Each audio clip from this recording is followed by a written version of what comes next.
இந்த காலை ஜெபத்தின் மூலம் உங்களை சந்திப்பதில் மிகுந்த மகிழ்ச்சி அடைகிறேன்.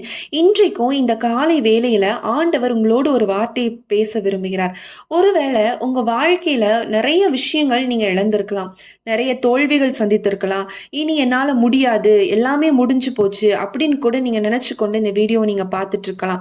ஆனா இன்றைக்கு ஆண்டவர் இந்த வீடியோ மூலமாக உங்களோடு கூட பேசப் போகிறார். நீங்க இழந்த எல்லாவற்றையும் ஆண்டவர் நிச்சயமாக உங்களுக்கு திரும்ப கொடுக்க போகிறார். இந்த வீடியோ நீங்க ஸ்கிப் பண்ணாம ஃபுல்லா பாருங்க. ஆண்டவர் நிச்சயமா உங்களுடைய வாழ்க்கையில ஒரு பெரிய காரியத்தை செய்ய போகிறார்.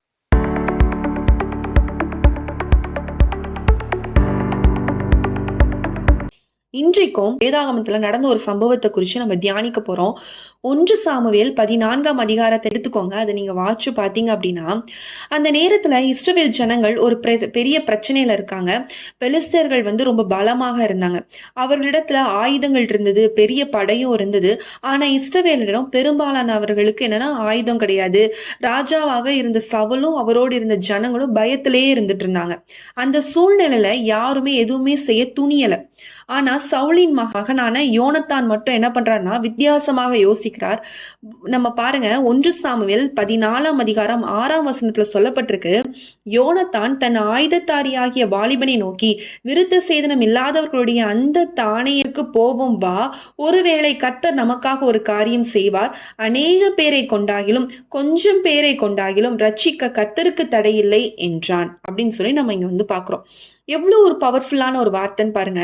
யோனத்தான் நம்ம 2 பேர் தான் இருக்கோம், எதிரிகள் ஆயிரக்கணக்கில் இருக்காங்க, அதனால நம்ம தோற்றுடுவோம் அப்படின்னு அவர் சொல்லல. ஆண்டவர் நம்மோடு இருந்தா நம்பர் முக்கியம் இல்ல அப்படிங்கறத இங்க சொல்றார். அதற்கு பிறகு பாருங்க, அவருடைய ஆயுதத்தடி சொல்ற வார்த்தை இன்னும் அழகா இருக்கு. 14ஆம் அதிகாரம் அதே 7வது வசனத்துல பாருங்க. அப்பொழுது அவன் ஆயுதத்தாரி அவனை பார்த்து, உம்முடைய இருதயத்தில் இருக்கிறபடியெல்லாம் செய்யும், அப்படியே போம், இதோ உம்முடைய மனதுக்கு ஏற்றபடி நானும் உம்மோடு கூட வருகிறேன் என்றான் அப்படிங்கிறத இங்க சொல்றோம். என்ன ஒரு கமிட்மெண்ட் பாருங்களேன். அதற்கு பிறகு யோனத்தான் ஒரு முடிவெடுக்கிறான். நம்ம அந்த மலை மேல ஏறி போவோம், அவங்க நம்ம மேல வர சொன்னா அதை கர்த்தர் நமக்கு கொடுக்கிற அடையாளமாக எடுத்துக்கொள்வோம் அப்படிங்கிறத சொல்றார். அவங்க என்ன பண்றாங்கன்னா, அந்த பாறைய ஏற ஆரம்பிக்கிறாங்க. யோசிச்சு பாருங்க, எதிரிகள் மேல இருக்காங்க, இவங்க கீழ இருக்காங்க. ஏறுவது ரொம்ப கஷ்டம். எந்த மனிதனும் பார்த்தாலும் இது இம்பாசிபிள் அப்படின்னு தான் சொல்லுவான். ஆனா யோனத்தான் இம்பாசிபிள பார்க்கல, அவர் தேவனை பார்த்தார்.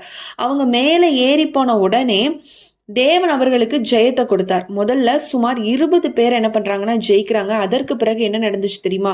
1 சாமுவேல் 14ஆம் அதிகாரம் 15ஆம் வசனத்துல சொல்லப்பட்டிருக்கு.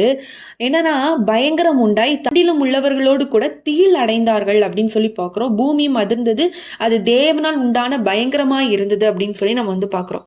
ஒரு மனிதரோட விசுவாசம் பாருங்க, ஒரு ஆயுதத்தாரியோட ஒத்துழைப்பு, தேவனுடைய வல்லமை, இந்த 3 சேர்ந்த போது ஒரு முழு யுத்தத்தின் நிலைமை என்ன ஆயிடுச்சு அப்படின்னா மாறினதை நம்ம இங்க பாக்குறோம்.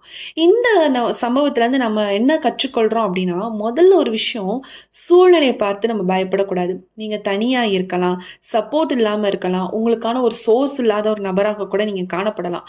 ஆனா ஆண்டவர் உங்களோடு இருந்தாருன்னா அது மட்டும் போதும். 2வது ஒரு விஷயம் பாருங்க, முதல் அடியை நம்ம எடுத்து வைக்க பயப்படக்கூடாது. யோனத்தான் முதல்ல நடந்தான். அதற்கு பிறகு தேவன் என்ன பண்ணாருன்னா செயல்பட ஆரம்பிச்சார். சில நேரங்கள்ல நாம, ஆண்டவரே நீங்க முதல்ல செய்யுங்க, அப்புறம் நான் வரேன், பின்னாடி வரேன் அப்படிங்கிறத நம்ம சொல்றோம். ஆனா தேவன் சில நேரங்கள்ல நீ முதல்ல விசுவாசத்தோட ஒரு ஸ்டெப் எடுத்து வைக்கிறியா அப்படிங்கறத ஆண்டவர் பார்ப்பார். அந்த விசுவாசத்தை ஆண்டவர் பார்ப்பார். அதுக்கு பிறகு நான் உனக்கான வழியை திறக்கிறேன் அப்படிங்கறத ஆண்டவர் சொல்வார். ஆனா நம்ம என்ன சொல்லுவோம், நீங்க ஃபர்ஸ்ட் செய்யுங்க, அதுக்கப்புறம் நான் வரேன். இங்க ஆண்டவர் எதிர்பார்க்கறது, நீங்க விசுவாசத்தோட ஒரு ஸ்டெப் ஃபர்ஸ்ட் எடுத்து வைங்க அப்படிங்கறத ஆண்டவர் 2வது விஷயமா இந்த சம்பவத்துல இருந்து நமக்கு சொல்லி கொடுக்கிறார். இன்றைக்கு உங்களுடைய வாழ்க்கையில ஒரு மலை போல ஒரு பிரச்சனை இருக்கலாம், ஒரு பினான்சியல் ப்ராப்ளமா இருக்கலாம், குடும்ப பிரச்சனை இருக்கலாம், ஒரு வியாதியா இருக்கலாம், ஒரு வேலை இல்லாத சூழ்நிலை இருக்கலாம், என்னுடைய வாழ்க்கை இனிமேல் மாறாது அப்படிங்கிற ஒரு சிச்சுவேஷன்ல கூட நீங்க இருக்கலாம். ஆனா யோனத்தானோட தேவன் இருந்தது போல நீங்க விசுவாசத்தோடு நீங்க ஆண்டவருக்காக ஒரு ஸ்டெப் எடுத்து வைக்கும் போது தேவன் உங்களுடைய வாழ்க்கையில செயல்பட ஆரம்பிப்பார், ஜெயத்தை கொடுப்பார். எப்படி யோனத்தானுக்கு ஜெயத்தை கொடுத்தாரோ அது போல தேவன் உங்களுடைய வாழ்க்கையில ஜெயத்தை கொடுக்க ஆரம்பிப்பார்.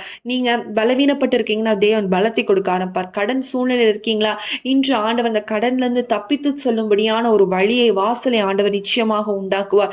அதற்கான ஆலோசனைகளை ஆண்டவர் நிச்சயமாக கொடுப்பார். இல்ல நான் நிறைய அலைன்ஸ் பார்த்துட்டு இருக்கேன், எதுன்னு எனக்கு கன்ஃபார்ம் பண்ண தெரியல அப்படின்னு நீங்க நினைச்சிட்டு இருக்கீங்கன்னா, ஆண்டவர் உங்களுக்கு நிச்சயமாக ஒரு அடையாளத்தை கொடுக்க போகிறார். இன்று ஆண்டவர் உங்களிடத்துல எதிர்பார்க்கிறது விசுவாசத்தோடு பயப்படாதீங்க. சூழ்நிலை பார்த்து பயப்படக்கூடாது. ஃபர்ஸ்ட் ஸ்டெப் நீங்க விசுவாசத்தோடு ஆண்டவருக்காக எடுத்து வைக்கும் பொழுது ஆண்டவர் உங்களுடைய வாழ்க்கையில செயல்பட ஆரம்பிப்பார். விசுவாசத்தோடு பயப்படாம சூழ்நிலையை எதிர்த்து நிற்கிற நபராக நீங்க காணப்பட்டீங்க அப்படின்னா நிச்சயமாக ஆண்டவர் உங்களுடைய வாழ்க்கையை ரெஸ்டோர் பண்ண போகிறார். இழந்ததை திரும்ப கொடுக்க போகிறார். ஜெயத்தை உங்களுடைய வாழ்க்கையில கொண்டு கொடுக்க போகிறார்.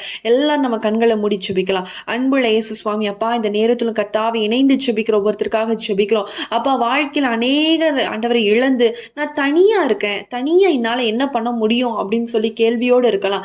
இன்று ஆண்டவர் அவர்கள் ஒவ்வொருத்தருடைய வாழ்க்கையை நீர் தொட்டு கொண்டு இருக்கிறீர். ஆண்டவரை நீர் ஜெயமாய் மாற்ற பண்ண போகிறீர். காரியம் மாறுதலாய் முடிந்தது என்று சொன்னது போல கர்த்தர் நீர் ஆசீர்வதிக்க போகிறீர். ஒரு ஜெயத்தை உண்டு பண்ண போகிறீர். ஒரு வெற்றியை கொடுக்க போகிறீர். ஒரு விடுதலை கர்த்தர் நீர் உண்டு பண்ண போகிறீர். அஜா அதற்காய் உமக்கு ஸ்தோத்திரம். ஒரு அற்புதத்தை செய்ய போகிறீர். அதற்காய் உமக்கு ஸ்தோத்திரம். ஒரு வல்லமை வரங்களை கர்த்தர் நீர் ஒவ்வொருத்தருடைய வாழ்க்கையில நீர் கொடுக்க போகிறீர். அதற்காய் உமக்கு ஸ்தோத்திரம் ராஜா. ஆண்டவரே நீர் அவர்களோடு வாழ்க்கையில இருக்கிறீங்க. உம்மை நம்பி ஒரு ஸ்டெப் அவங்க எடுத்து வைக்கும் பொழுது கர்த்தர் நீர் காரியங்களை ஆண்டவரை வாய்க்க பண்ணுவீர். நீர் அற்புதத்தை செய்வீர். நீர் அதிசயத்தை செய்வீர் ராஜா. கோலியாத் போன்ற பிரச்சனைகள் வந்தாலும் என் தேவன் அதை ஆண்டவரை உடைத்து போட்டு ஆண்டவரை அந்த பிரச்சனையை ஆண்டவரை அவங்க பிரச்சனையை சால்வ் பண்றதுக்கான ஞானத்தையும் கர்த்தர் நீர் கொடுப்பீர் ராஜா. அப்பா நீங்க உதவி செய்வீர். நீங்க அடையாளத்தை கொடுங்க ஆண்டவரை. நான் சூஸ் பண்ணணும், எந்த சோல்மேட்டை நான் சூஸ் பண்ணணும் எனக்கு தெரியல, என் தேவனுடைய சித்தம் என்னங்கிற தெரியல என்று கன்ஃபியூஷனோடு இருக்கிற ஒவ்வொரு பிள்ளைகளுக்காக ஜெபிக்கிறோம். கர்த்தர் ஞானத்தை கொடுப்பீராக, அடையாளத்தை கொடுப்பீராக. ஆண்டவர் அவங்க ஜெபித்து கொண்டிருக்கிற அடையாளத்தை கர்த்தர் நீர் கொடுப்பீராக. ஏற்ற மணவாளனும் மணவாட்டியும் கர்த்தர் நீர் கொடுக்க வேண்டுமா நாங்கள் ஜெபிக்கிறோம் தகப்பனே. எல்லா திருமண தடைகளும் மாறட்டும் ராஜா. ஆண்டவரே உடைய கரத்துல ஒப்பு கொடுக்கிறோம். ஒரு ஆசீர்வாதத்தை உண்டு பண்ணுவீராக. இந்த காலை வேளையில் ஒரு விடுதலை, ஒரு அற்புதத்தை நீர் கொடுக்க போகிறீர். அதற்காக உமக்கு ஸ்தோத்திரம் ராஜா. ஒரு அற்புதத்தை நீர் ஒவ்வொருத்தருடைய வாழ்க்கையில செய்கிறதற்காக உமக்கு ஸ்தோத்திரம் ராஜா. அப்பா நீங்க ஆளுகை செய்யுங்க, வழி நடத்துங்க. தாழ்த்தி ஒப்பு கொடுத்து ஜெபிக்கிறோம். இயேசுவின் நாமத்தில் ஜெபிக்கிறோம் நல்ல பிதாவே, ஆமேன். இந்த நாளிலும் கர்த்தர் உங்களுடைய வாழ்க்கையில அற்புதத்தை செய்வார். நீங்க சூழ்நிலை பார்த்து பயப்படாம நீங்க ஃபர்ஸ்ட் ஸ்டெப் எடுத்து வைக்கும் பொழுது ஆண்டவர் நிச்சயமா உங்களுடைய வாழ்க்கையில கிரியேட் செய்ய ஆரம்பிப்பார். இந்த வீடியோ உங்களுக்கு ரொம்ப யூஸ்ஃபுல்லாக இருந்துச்சு அப்படின்னா கண்டிப்பா கமெண்ட் செக்ஷன்ல சொல்லுங்க. அநேகருக்கு ஷேர் பண்ணுங்க. புதுசா பார்த்துட்டு இருக்கீங்க அப்படின்னா சப்ஸ்கிரைப் பண்ணிக்கோங்க, நோட்டிபிகேஷன் ஆன் பண்ணிக்கோங்க. ஜெப குறிப்புகள் இருக்கும் அப்படின்னா ஸ்கிரீன்ல தெரியக்கூடிய வாட்ஸ்அப் நம்பருக்கு மெசேஜ் பண்ணுங்க, இல்லைனா வாய்ஸ் நோட் பண்ணுங்க. கண்டிப்பா நாங்கள் உங்களுக்காக ஜெபிக்கிறோம். மீண்டும் உங்களை அடுத்த ஒரு பிரேயர் வீடியோல சந்திக்கிறேன். கர்த்தர் உங்களை ஆசீர்வதிப்பாராக. ஆமேன்.